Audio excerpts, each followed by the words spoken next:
우리 인간을 가리켜서 사회적 존재라고 말을 합니다. 어려운 말이죠. 영국의 목사님이자 유명한 시인 존 던이라고 하는 분은 말하기를, 인간은 그 누구도 외따로 떨어진 섬이 아니다. 그 자체로는 절대로 완결될 수 없는 것이 인간이다. 그렇게 말을 했습니다.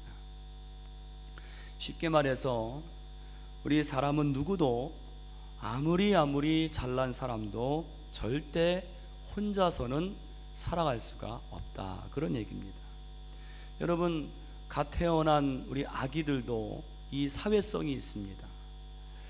그 쌍둥이 미수가 브리엘이라고 하는 아이와 카리에라고 하는 그 미수가가 이 쌍둥이 미수가인데, 그 한 아이가 심장 이상으로 인큐베이터 안에서 점점점 그 생명이 꺼져갈 때 간호사가 그 다른 쌍둥이 아기를 그 인큐베이터 안으로 옮겼는데, 거기에서 믿기 어려운 일이 벌어졌어요. 이 아기가 손을 뻗어서 그 생명이 꺼져가는 그 아기에게 손을 뻗어서 어깨를 포옹했습니다. 갓난아기입니다. 그 죽어가던 아이의 심장이 안정을 찾고 혈압이 돌아오고 체온이 돌아오고 살게 되었다는 이야기입니다. 우리 인간은 이런 존재입니다. 서로 포옹하는 존재예요. 우리 인간은 절대적으로 타인과 함께 어울리며 살아가는 존재입니다. 그런데 문제는요, 사람이 함께 어울려 산다는 게 참 쉽지 않아요. 여러분, 이 세상에서 가장 친밀한 관계가 부부관계 아닙니까? 그런데 그 부부관계마저도 쉽지 않고 행복하지 않은 때가 많은 것을 보게 됩니다. 오래전에 여러분 다 한 번씩 보셨을 텐데, TV에서 노부부가 낱말을 설명하고 맞추는 게임을 했습니다. 맞춰야 하는 그 단어가 천생연분이었어요. 할아버지가 아내에게 설명을 합니다. 당신하고 나 사이를 뭐라고 해? 당신하고 나 사이. 그랬더니 아내가 알겠다는 표정으로 외쳤습니다. 왼수. 남편이 기가 막혀서, 아니 그게 아니고 내자로 된 거 있잖아, 내자로 된 거. 이 아내가 아주 더 환한 얼굴로 주저하지 않고 외친 말은 평생 왼수. 평생 왼수.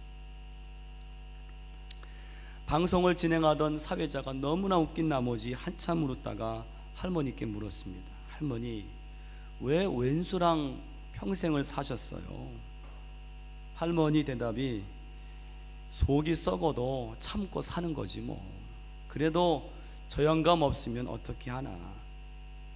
여러분, 사람이 함께 어울리며 산다는 게 이렇게 어려운 것입니다. 많은 분들이 그런 말을 해요. 사람이 너무 가깝고 친하면 안 좋아요.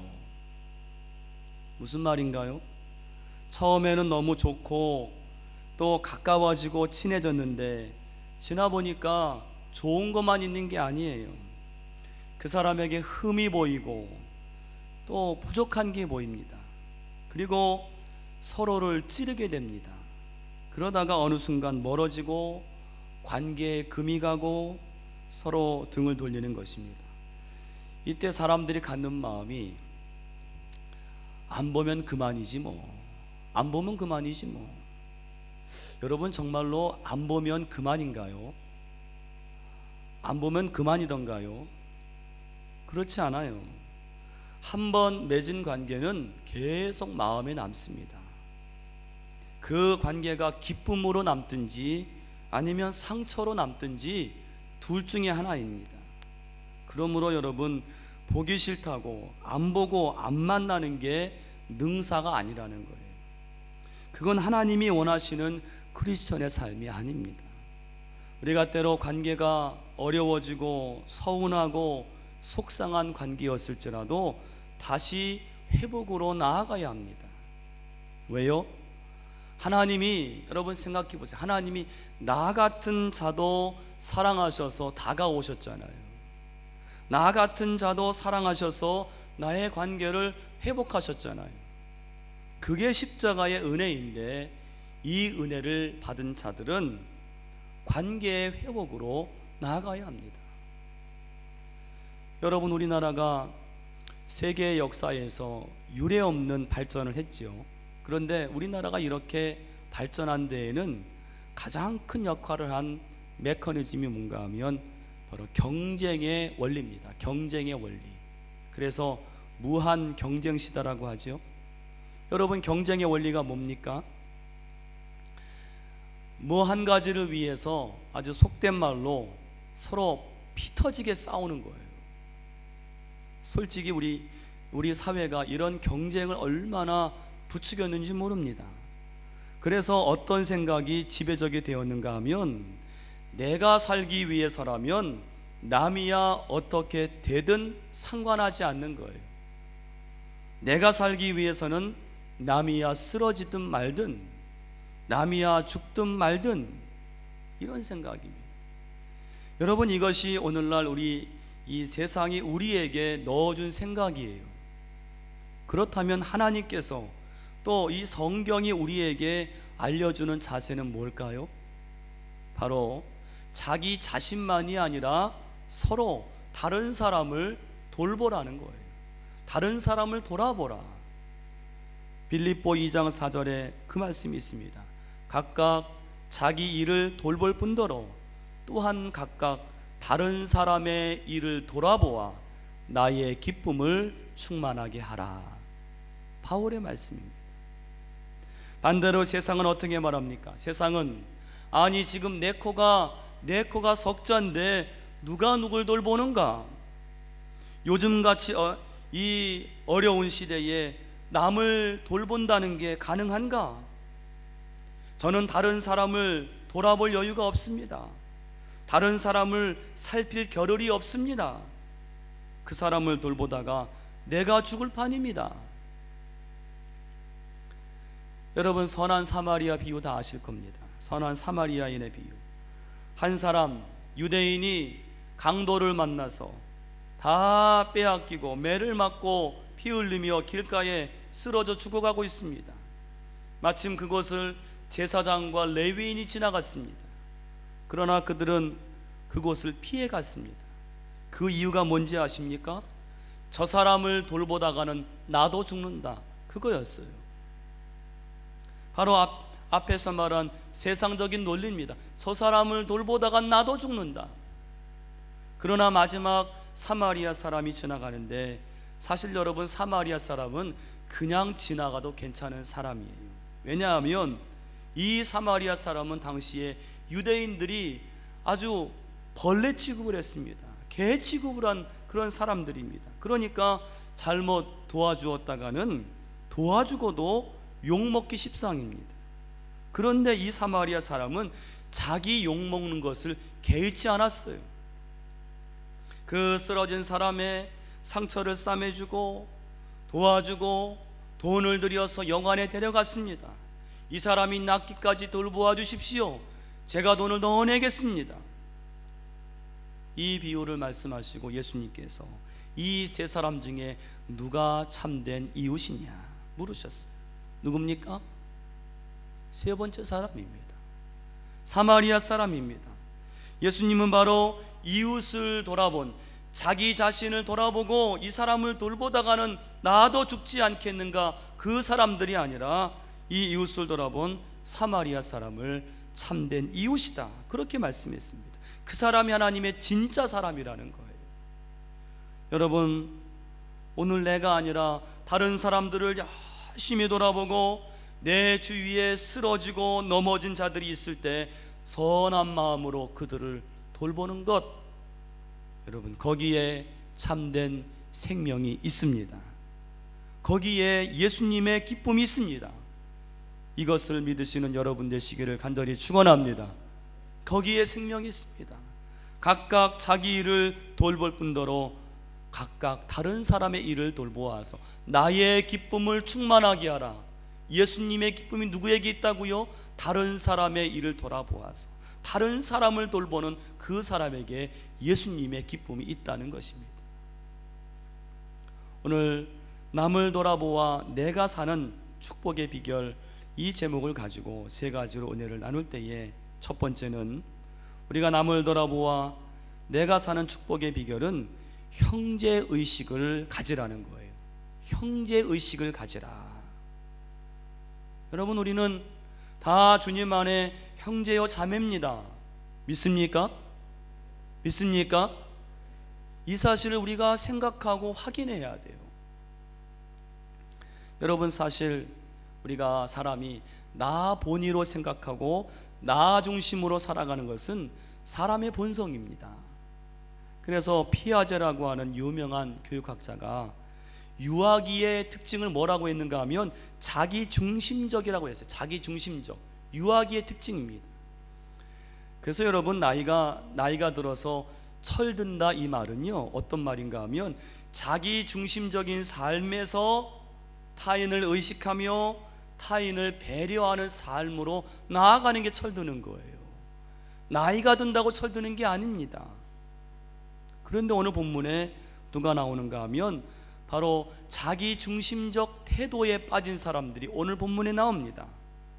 오늘 말씀 보면 그 배경이, 여러분, 이스라엘이 가나안 땅을 들어가기 직전에 이 요단강이 있지 않습니까? 요단강 이 동편 땅을 차지한 때입니다. 그 땅의 이름이 무엇인가 하면, 여러분, 오늘 1절 말씀에 어떤 땅 이름이 나오죠? 야셀 땅. 또 하나가 뭡니까? 길르앗 땅. 바로 여기에 있는 거예요. 이 땅의 위치는 요단강 동쪽 이 갈릴리 호수의 그 저지대, 아주 좋은 목초지대입니다. 목축을 하기 좋은 지대입니다. 그러나 지금 이스라엘은 여기 머물 수가 없어요. 이 요단을 건너서 가나안으로 넘어가야 되는 때입니다. 그러므로 이때가 이스라엘로서는 아주 매우 중요한 때입니다. 이제 이 요단을 건너가서 가나안의 그 견고한 성읍들과 그 장대한 사람들과 전투를 해야 하니까 굉장히 긴장이 되고 아주 온 이스라엘이 힘을 합해야 되는 때입니다. 그런데 그때 문제가 생겼어요. 여러분, 1절 보면 어떤 사람들이 나오는가 하면 갓 자손과 루벤 자손들, 갓 지파와 루벤 지파입니다. 이 두 지파가 보니까 가축이 많아요. 그런데 또 보니까 그 야셀 땅, 길르앗 땅이 아주 가축을 기르기에 좋은 땅입니다. 목초가 너무 좋아요. 그러니까 이들이 모세에게 와서 뭐라고 합니까? 5절에 뭐라고 합니까? 또 이르되 우리가 만일 당신에게 은혜를 입었으면 이 땅을 당신의 종들에게 그들의 소유지로 주시고 우리에게 요단강을 건너지 않게 하소서. 여러분, 이게 무슨 말이에요? 모세여, 우리는 가축이 많고 이 땅은 목축하기 너무 좋습니다. 그러니 우리는 이 땅을 차지하고 여기에 머물고 요단강을 건너가지 않겠습니다. 여러분, 여기에 대해서 모세가 뭐라고 했을까요? 6절에 보세요.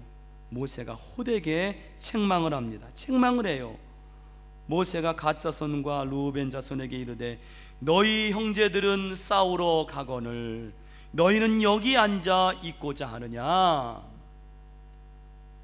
지금 모세가 무엇을 책망하고 있습니까?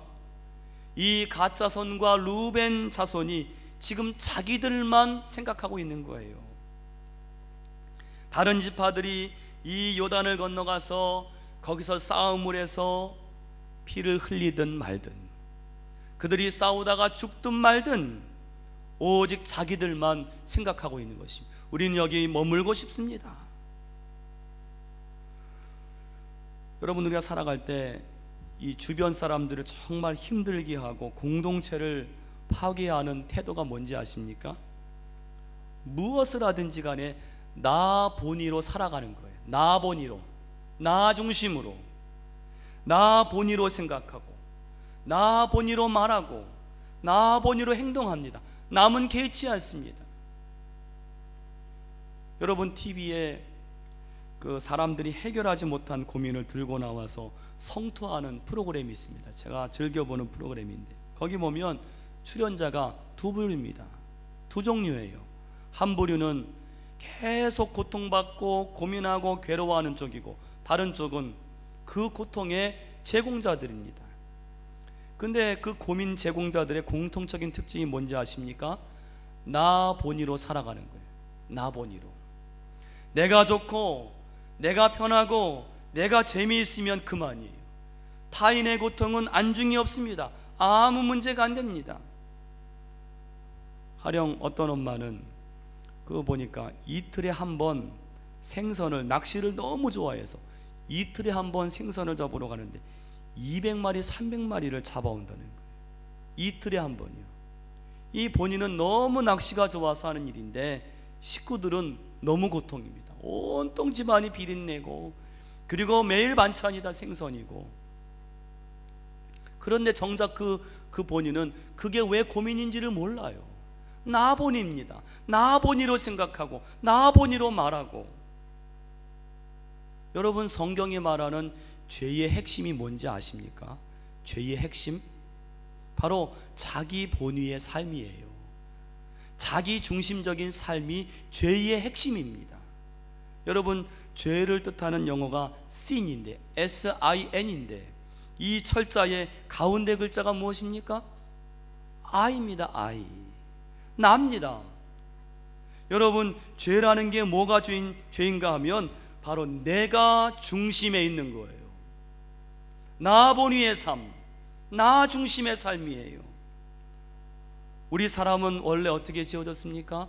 하나님 중심으로 살아가게 지어졌어요. 그런데 죄를 짓고 보니까 어느샌가 내가 중심에 있는 거예요.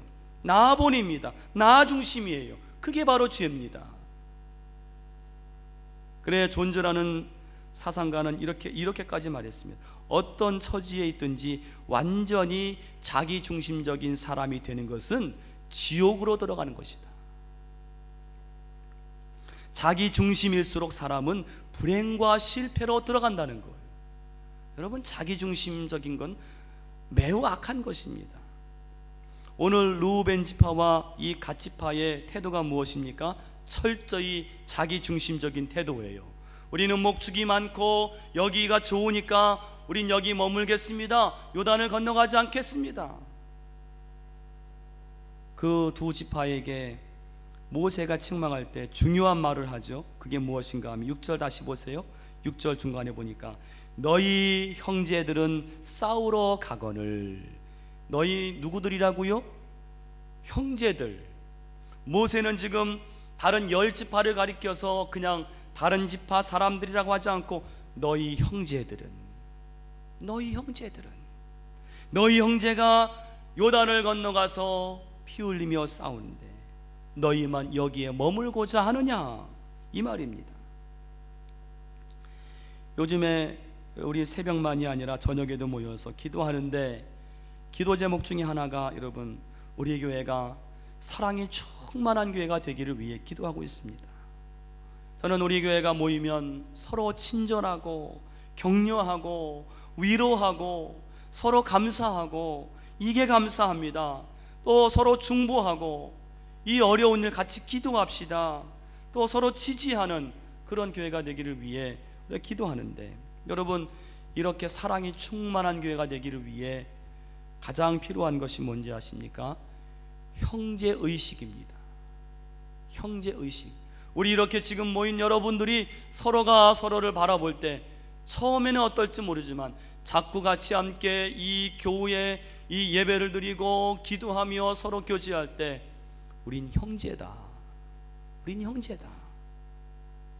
여러분, 우리가 서로를 바라볼 때 형제라는 생각이 들어야 됩니다. 그게 맞는 삶이에요. 우리가 서로를 생각할 때 내 가족이다, 영적인 가족이라는 생각이 들어야 됩니다. 예수님께서 십자가에 돌아가실 때, 여러분, 그 십자가 아래 누가 있었는가 하면 예수님의 어머니와 사도 요한이 있었어요. 요한은 제자지요. 예수님이 어머니 마리아에게 그 십자가에서 요한을 두고 말씀하시기를 당신의 아들입니다. 제자인데요, 당신의 아들입니다. 또 요한에게 이 마리아를 두고 내 어머니라, 내 어머니라. 그랬더니 그날로부터 이 사도 요한이 예수님의 어머니를 자기의 집으로 모셨습니다. 자기 어머니처럼 모셨습니다. 이제는 내 스승의 어머니가 아닙니다. 내 어머니입니다. 여러분, 이 마음이 우리 교우들에게 있어야 돼요. 우리가 서로가 서로를 볼 때, 우리 권사님, 집사님, 어렵겠지만은 내 형제요, 내 자매요, 어머니 같고 아버지 같고 아들 같고 누이 같고. 요즘에 우리 교우들이 어떻게 하면 우리 교회가 부흥될까, 그런 애를 많이 쓰시는 분들이 있습니다. 어떤 분은 열심히 기도로 애를 쓰시고, 어떤 분은 봉사로, 자원봉사로 여러 가지로 애를 쓰는데, 여러분, 그것을 보는 우리가 어떤 마음이 들어야 되는가 하면, 정말 우리가 형제요 가족이라면 어떤 마음이 들어야 되는가 하면, 저분이 저렇게까지 하시는데 내가 어떻게 가만히 여기 앉아 있을 수가 있느냐, 이 마음이 들어야 되는 것입니다. 이것이 바로 형제의식이에요. 오늘 모세가 뭐라고 말합니까? 6절 말씀이 너희 형제들이 싸우러 가는데 너희가 어찌하여 여기 앉아 있을 수 있느냐, 이 말이잖아요. 형제의식입니다. 오늘 이 자리에 참여하신 여러분들에게 이 형제의식이 충만하시기를 간절히 축원합니다. 형제입니다. 그렇게 애쓰자고요. 두 번째는요, 다른 사람을 낙심케 하면 안 됩니다. 우리가 신앙생활하면서 절대 하지 말아야 되는 게 다른 사람을 낙심하게 하는 거예요. 우리가 다른 사람의 믿음을 북돋아주고 격려하고 도와주지는 못할 망정 그를 믿음에서 넘어지게 하고 실족하게 하는 것은 절대 하지 말아야 됩니다. 왜냐하면 이것은 예수님이 강조하신 말씀이에요. 마태복음 18장 7절에 보니까 예수님 말씀하시기를 실족하게 하는 일들이 있으므로 이 세상에 화가 있도다 그랬어요. 실족하게 하는 일이 없을 수는 없지만은 실족하게 하는 그 사람에게는 화가 있도다 그랬습니다. 여러분, 실족하게 하는 게 뭘까요? 다른 사람을 낙심케 하는 거예요. 여러분, 예수님이 다른 사람을 낙심케 하는 일이 얼마나 심각한 죄라고 했는가 하면 이렇게까지 말씀하셨습니다. 사람 목에 이 연자맷돌을 매달아서 빠뜨리는 게 더 낫다는 거예요. 사람을 낙심케 하는 게 그것보다 더 악한 죄라는 겁니다. 그러니 얼마나 심각한 죄입니까? 그러니까 우리는요, 절대로 우리가 낙심케 하는 일이 없을 수는 없지만은 우리가 절대로 다른 사람을 낙심케 하는 일들을 일부러 해서는 안 됩니다. 오늘 모세도 7절에서 바로 낙심하게 하는 것에 대해서 말씀하죠. 7절에 보세요. 너희가 어찌하여 이스라엘 자손에게 낙심하게 하여서, 이런 말입니다. 이 르우벤 사람들아, 갓지파 사람들아, 너희가 어찌해서 다른 사람들을 낙심하게 하느냐. 또 8절 9절에 또 말씀하기를, 거기 보니까 여러분, 가나안에 여러분 10명의 정탐꾼이 왜 가나안을 못 들어갔느냐, 무슨 죄를 지었느냐. 9절 보니까 그들이 이스라엘을 낙심하게 하여서 못 들어갔다는 거예요. 하나님께서는 다른 사람을 낙심케 하는 것을 이렇게 미워하십니다. 근데 여러분, 우리 사람들이 가장 쉽게 다른 사람들을 낙심하게 하는 게 뭘까요? 바로 말입니다. 말. 이 말만 조심해도 괜찮아요. 이 말이라고 하는 것은 해버리고 나면 그냥 보이지도 않지요. 그리고 우리 몸에서 제일 작은 기관이니 이 혀를 가지고 말을 하는데, 근데 이 말이 얼마나 강력하고 얼마나 무서운지 모릅니다. 막 마음이 뛸 듯이 기쁘다가도 말 한마디로 마음이 확 상해버립니다. 말 한마디로 마음을 아주 암흑으로 만들어 버릴 수가 있어요. 말이 그렇게 중요합니다. 우리가 이 말을 가지고 다른 사람을 낙심하게 하지 말아야 됩니다. 한 여인이 결혼해서 처음으로 시아버지 밥상을 차리게 되었습니다. 아주 오랜 시간을 걸려서 이제 만들었는데 그나마 반찬은 그런 대로 먹을만 했는데 문제는 밥이었어요. 여러분, 밥이 쉽지 않잖아요. 밥이 되긴 했는데 밥이 밥 같지 않은 밥이 되었습니다. 시아버지가 식사 준비가 다 되었느냐 이 말에 이 며느리가 할 수 없이 밥을 올리면서 너무나 죄송한 마음으로 말씀을 드렸습니다. 아버님, 용서해 주세요. 죽도 아니고 밥도 아닌 것을 해왔습니다. 다음부터는 잘하겠습니다. 이 며느리가 아주 혹독한 핀잔도 달게 받겠다는 그런 각오를 가졌어요. 그런데 뜻밖에도 시아버지가 이런 말을 했습니다. 아가야, 참 잘됐다, 잘됐다. 실은 내가 몸살기가 있어서 죽도 먹기 싫고 밥도 먹기 싫던 참이었는데 이렇게 죽도 아니고 밥도 아닌 것을 해왔다니 정말 고맙구나. 이런 기가 막힌 말이 어디 있습니까? 여러분, 우리가 그러므로 말을 할 때 조금 생각하면요, 상대방 마음을 어렵게 하는 말이 아니라 똑같은 상황이라도 감동을 줄 수 있는 말을 할 수 있는 것입니다. 여러분, 제가 지난 시간을 돌아보니까, 저의 개인적인 시간을 돌아보니까 고마운 분들이 참 많습니다. 그런데 그분들 중에 정말 기억에 남는 고마운 분들이 어떤 사람들인가 봤더니, 제가 어려움을 당할 때, 또 힘들고 지칠 때 오셔서 이 격려의 말을 해주었던 사람들이에요. 제가 첫 목회를 하면서 아주 굉장히 힘들고 지친 때가 있었습니다. 근데 제가 속해 있던 그 기관에 거기가 복지기관이었는데, 거기 한 여자 부장님, 나이가 지긋하신 제 어머니 뻘 되는 그런 부장님이 계셨어요. 저는 그분과 별로 친분도 많지 않고 한두 번 만난 게 전부입니다. 그런데 우연히 같이 밥을 먹게 되었습니다.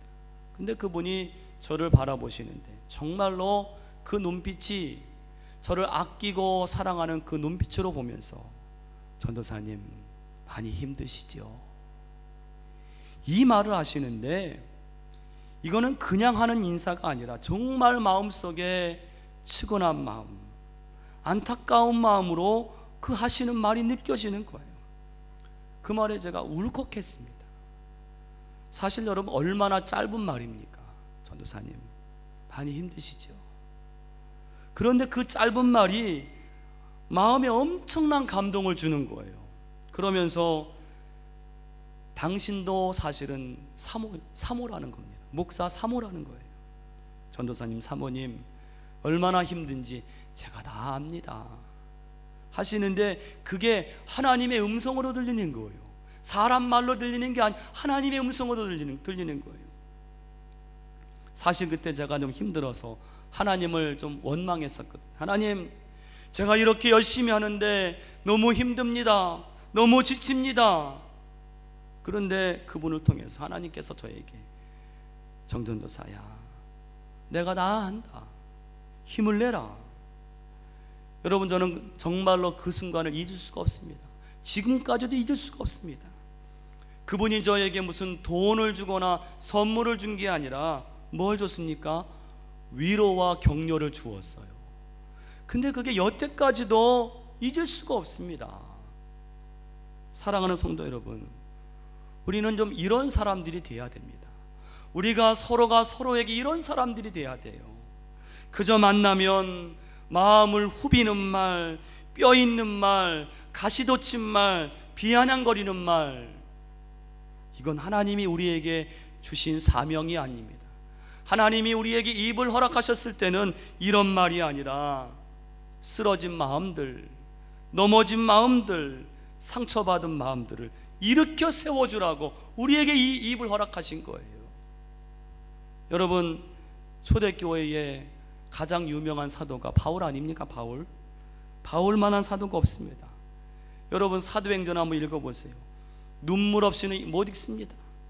그 정도로 이 사도 바울이 위대한 사도인데, 여러분, 이 사도 바울이 있게 된 데에는 또 다른 사람이 한 사람이 있었어요. 누군가 하면 바나바입니다. 바나바. 이 바나바는 바울보다 더 먼저 예수를 믿은 사람이고 아주 똑똑하고 유능하고 존경받는 사람이었어요. 그런데 바울이 여러분 개종을 하고요, 그가 예수를 따르는 사람이 되었는데, 그때까지 여러분 바울이 얼마나 많은 사람들을 핍박하고 박해했었어요. 그러니까 이 바울이 제자가 되었을 때 바울이 얼마나 힘들었는지 모릅니다.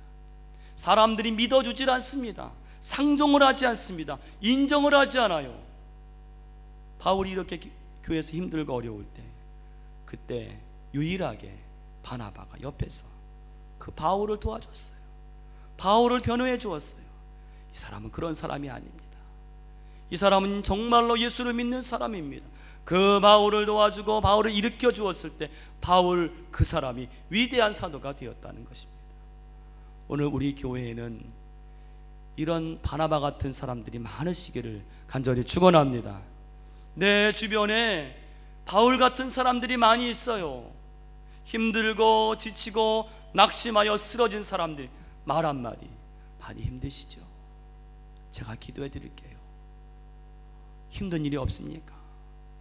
여러분 주일날 만나서 꼭 이런 말씀들을 나누었으면 좋겠습니다. 서로가 서로에게. 세 번째는 남을 돌아보려면 영적인 능력으로 무장해야 합니다. 오늘 말씀에 보니까 르우벤 지파와 갓 지파가 깨달았어요. 우리가 잘못했구나. 그래서 우리가 요단을 건너가 돕겠습니다 라고 할 때 모세가 그들에게 뭐라고 하는가 하면 21절에 보니까 뭐라고 합니까? 너희가 다 무장하고 여호와 앞에서 요단을 건너가서, 이 말씀을 해요. 여러분 두 가지를 기억해야 합니다. 우리가 남을 돌아보기 위해서는, 다른 사람을 돌아보기 위해서는 무장해야 돼요. 여기에 무장이 무슨 무장입니까? 영적인 무장이에요. 영적인 무장. 왜 우리가 여러분 다른 사람을 돌볼 때 영적으로 무장해야 합니까? 오늘 우리가 그 사람들을 돌볼 때 주는 사랑은 혈과 육의 사랑이 아니기 때문에 그래요. 인간적인 사랑이 아니기 때문에 그렇습니다. 여러분 인간적인 사랑은 오래가지 못합니다. 혈과 육의 사랑은 오래가지 못해요. 그렇기 때문에 우리 마음을, 우리 영혼을 무장해야 돼요. 무엇과 무엇으로 무장합니까?